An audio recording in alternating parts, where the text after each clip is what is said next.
We will continue with another deep dive. Our next spotlight session will provide an in-depth exploration into the nexus between climate change, conflict, and food insecurity, and its impact on the maintenance of international peace and security. The session will offer further reflections on the question if the issue should be taken up by the UN Security Council and what precedent exists within the UN Security Council for the Council to take action.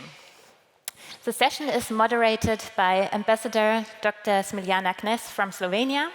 A very warm welcome to her and to Her Excellency Ambassador Rodrigues Burkett.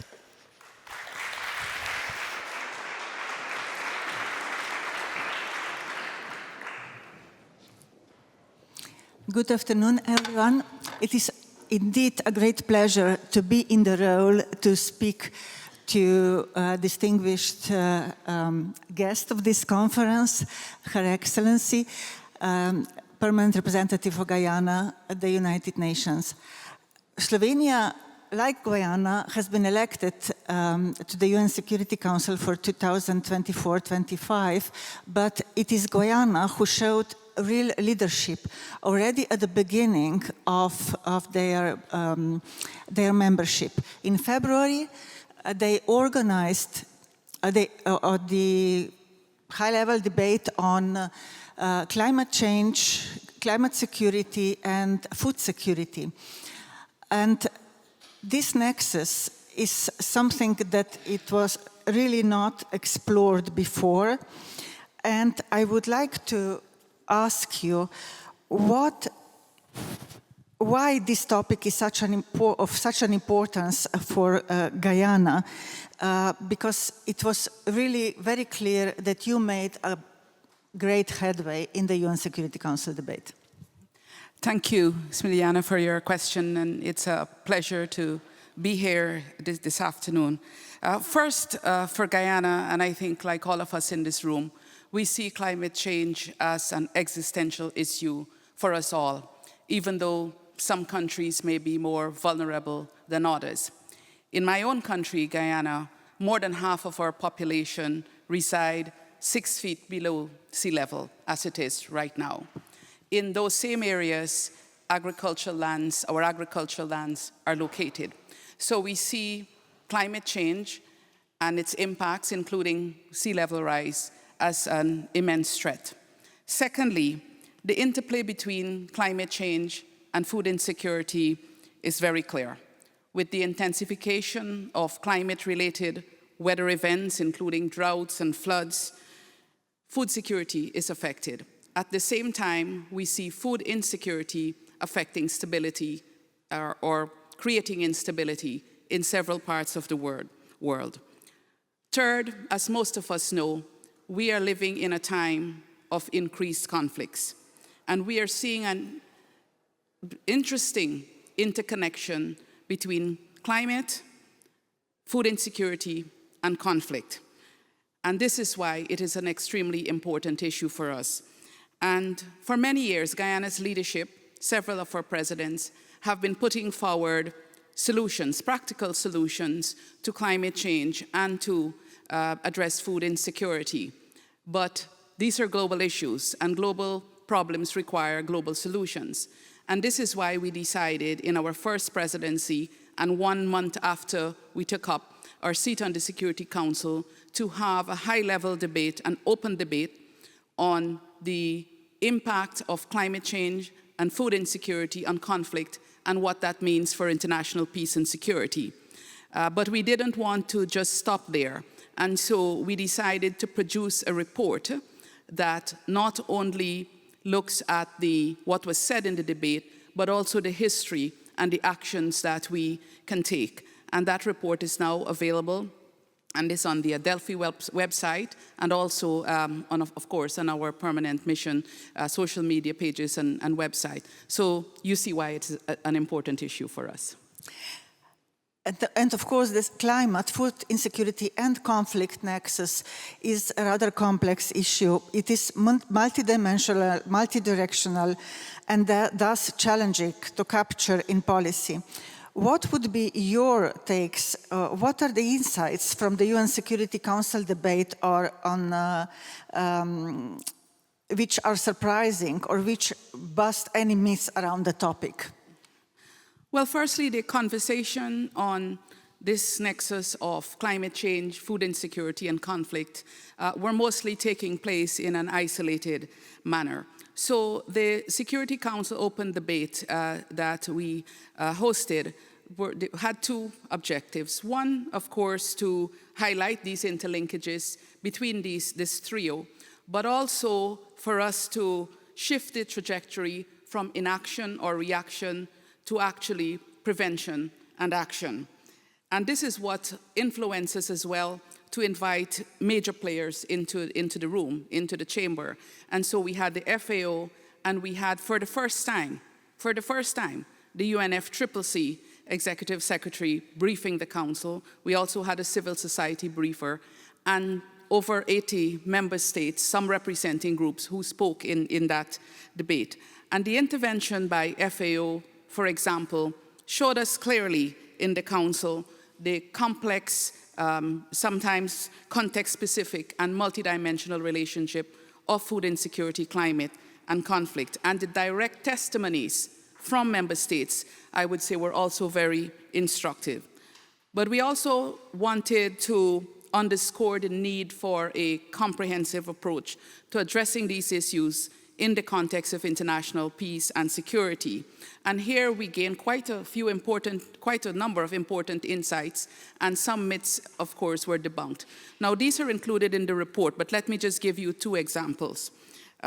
First, for some time now, and many of you in this room would know this, a minority of states, including some current members on the Security Council, have been insisting that the climate security discussion is not for the Security Council. This is a discussion for the UNFCCC, some of them claimed. Executive Secretary Simon Steele of the UNFCCC clearly addressed that matter and demonstrated the role the Security Council can play in relation to addressing the security dimensions of climate change. And as I mentioned, this was the first ever briefing by the UNFCCC to the Council, and he emphasized the importance of the Council dealing with this matter, given its ability to, or its privilege even, I would say, to make legally binding decisions. And so his main message was, there can be no food security without national security, and there can be no national security without us addressing climate change. And I think we all can agree with that. The second, another compelling intervention, I would say, came from Dr. Jemima Roche of the International Peace Institute. And she too dismantled the arguments against the Security Council discussing climate change. And she gave a concrete proposal, actually, where the Council has a responsibility. They do have a responsibility to address this and can do so by invoking Article 34 of the UN Charter. And as you know, Article 34 of the Charter says that the Council may investigate any situation that may lead to international friction or give rise to a dispute or a situation that can endanger the maintenance of peace and security. And she even went further to recommend that the Council can have a provisional investigative body that can do further work on this issue. And so I encourage you to read the report with some of those recommendations. And after that presumptuous advertisement, I hand back to you. Yes, some actors, as you have already indicated, see climate security as being outside of the UN Security Council traditional scope of action. And I have to add that when we put forward our candidature and had a lot of promotion for it, many countries, especially from Africa, but also from other parts of the world, urged us to put climate security on the top or among our priorities, and we did so. But still, as you have indicated, there are those who does not think or share the view that this matter is a matter to be discussed in the UN Security Council. But can you explain also with your, what are your thoughts, why it is important that UN Security Council deals with climate security? Thank you, yes. And as I mentioned before, there are a minority of states who question whether climate should be discussed in the Security Council. The good news is the majority of UN member states share a different view. And some of you who follow these issues would recall that in December 2021, Ireland and Niger put forward a resolution in the Security Council that would have integrated climate security risk in UN conflict prevention strategy. That resolution was supported by the great majority of members on the Security Council, but it was vetoed. But that very resolution was also co-sponsored by 113 member states of the United Nations. So it shows you that the majority of member states believe that this matter should be discussed in the Security Council. And we heard this message again in February when we had the high-level debate. And also those who traditionally said it should not be discussed repeated their message as well. But let me add that as we continue to consider, for Guyana it's not a consideration, we believe it is, but as we consider whether this matter should be discussed or not in the Council, there are certain facts and projections that Guyana believe is important. First, we know that climate change is expected to intensify as a driver of conflict. We can call it driver, we can call it threat multiplier, but we know this. Climate shocks can result in declining food production, food shortages, biodiversity loss, and loss of agricultural lands, creating fertile, no pun intended, for conflicts, fertile lands for conflicts. We also know that armed conflicts create food insecurity, including famine and vice versa. Just look at the ballooning humanitarian needs, especially for food right now, and we would see that.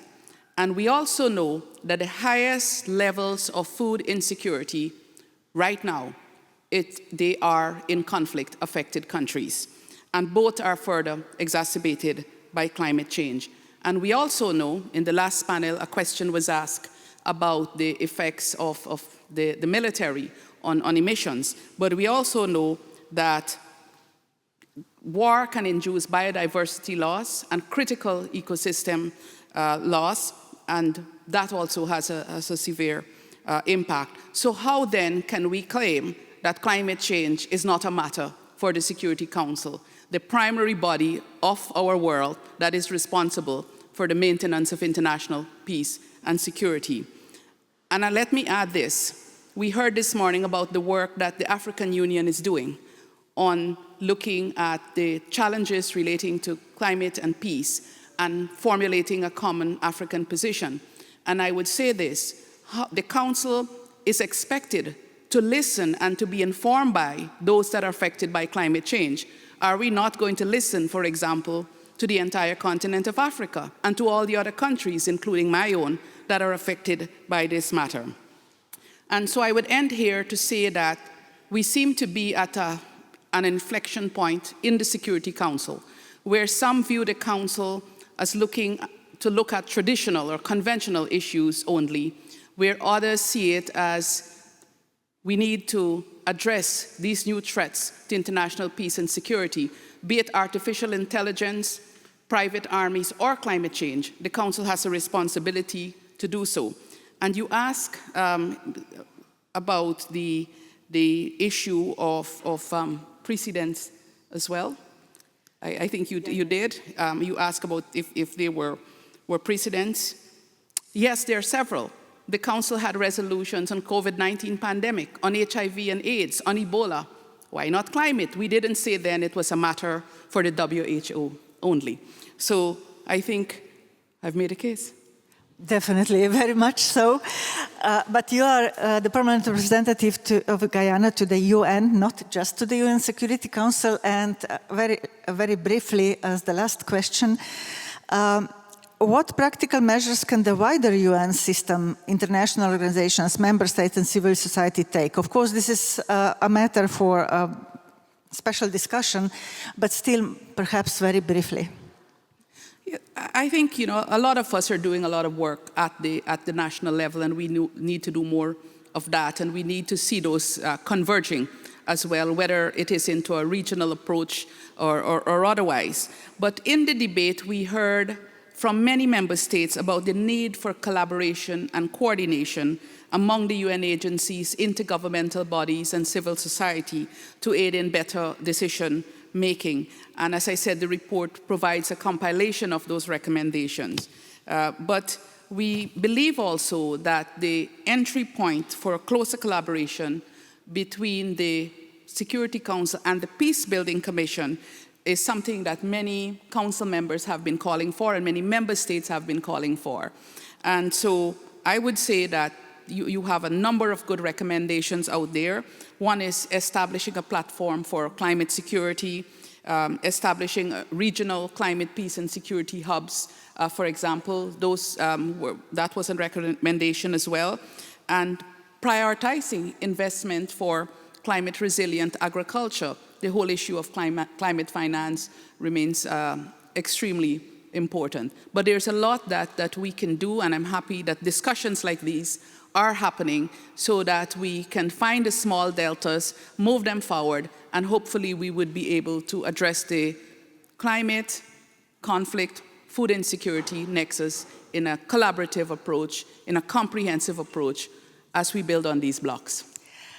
Ambassador Caroline Rodriguez-Birkett, thank you very much. It was very powerful, many very powerful messages we heard, and I'm really glad that the organizers included this topic and the presentation of what Guyana is doing into the Berlin Climate Security Conference. So thank you once again, and good luck. Thank you.